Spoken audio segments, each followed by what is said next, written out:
নমস্কার, আমি মিলি। আপনাদেরকে আমার চ্যানেলে স্বাগতম।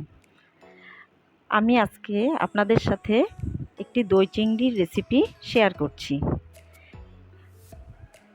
আমি একটি বাটিতে ৩-৪ চামচ টক দই নিয়ে নিয়েছি। সঙ্গে থাকুন।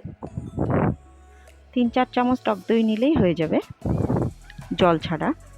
তার মধ্যে জিরের গুঁড়ো, লঙ্কার গুঁড়ো, গরম মশলার গুঁড়ো,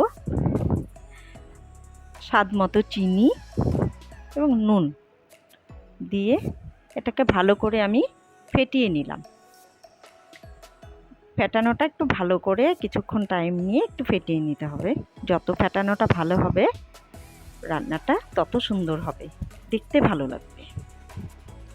এখন আমি একটি পেঁয়াজ, আদা, রসুন ও লঙ্কার একটি পেস্ট করে নিয়েছি। তারপর আমি কড়াতে সাদা তেল, সরষের তেল দিয়ে তার মধ্যে আমি চিংড়ি মাছগুলোকে হালকা আঁচে ভেজে নিচ্ছি। হালকা আঁচে ভাজতে হবে, না হলে মাছগুলো কিন্তু শক্ত হয়ে যাবে। আপনারা সবাই হালকা আঁচে মাছগুলোকে ভাজবেন। দেখুন সুন্দর লাল, হালকা লাল হয়েছে। তারপর এগুলোকে আস্তে আস্তে আমি তুলে নিচ্ছি। মাছগুলো একদম হালকা হালকা করে ভাজবেন, তাহলে বেশি সুন্দর হবে। মাছগুলো তুলে নিলাম, দেখুন কত ভালো লাগছে দেখতে।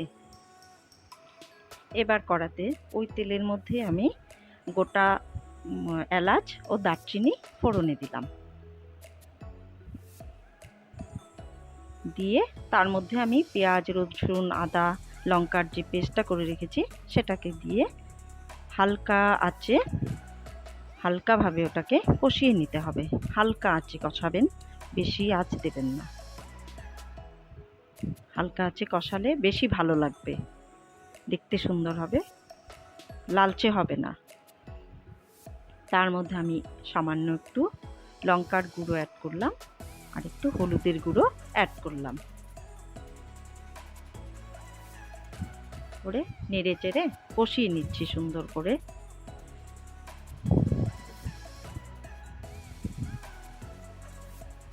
তেল ছেড়ে দিবে, মোটামুটি একটু তেল ছাড়া হয়ে গেলে তারপর দেখুন সুন্দর কালারটা কত সুন্দর আসছে। হালকা আঁচে কড়াতে দারুণ একটা মিষ্টি কালার আসছে। এর মধ্যে আমি এখন ওই দইয়ের মিশ্রণটা দিয়ে দিলাম। দইয়ের মিশ্রণটা দিয়ে হালকা আঁচে এটাকেও সুন্দর করে কষিয়ে নিতে হবে। দই দেওয়ার পর মনে রাখবেন হালকা আঁচ রাখবেন, কখনো আঁচটাকে বাড়াবেন না। হালকা আঁচেই দইটাকে কষাবেন। তার মধ্যে আমি যেহেতু দইয়ে নুন দেওয়া আছে, তারপর স্বাদ অনুযায়ী আমি সামান্য একটু নুন অ্যাড করলাম। যার যার টেস্ট অনুযায়ী শেষে নুন অ্যাড করবেন। তারপর ওই বাটি ধোয়া জলটাও দিয়ে দিলাম, ভালো লাগে এটা দিলে। ভালো করে কষিয়ে নিচ্ছি, তেলটা বেরিয়ে আসছে।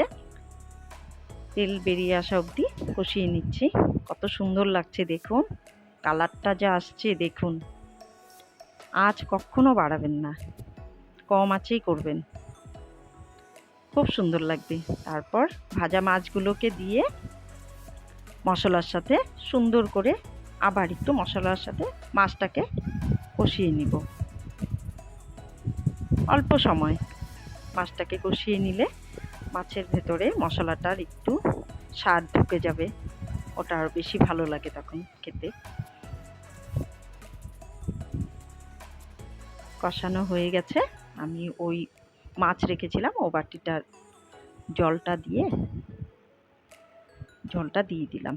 দেখুন কত সুন্দর লাগছে দেখতে।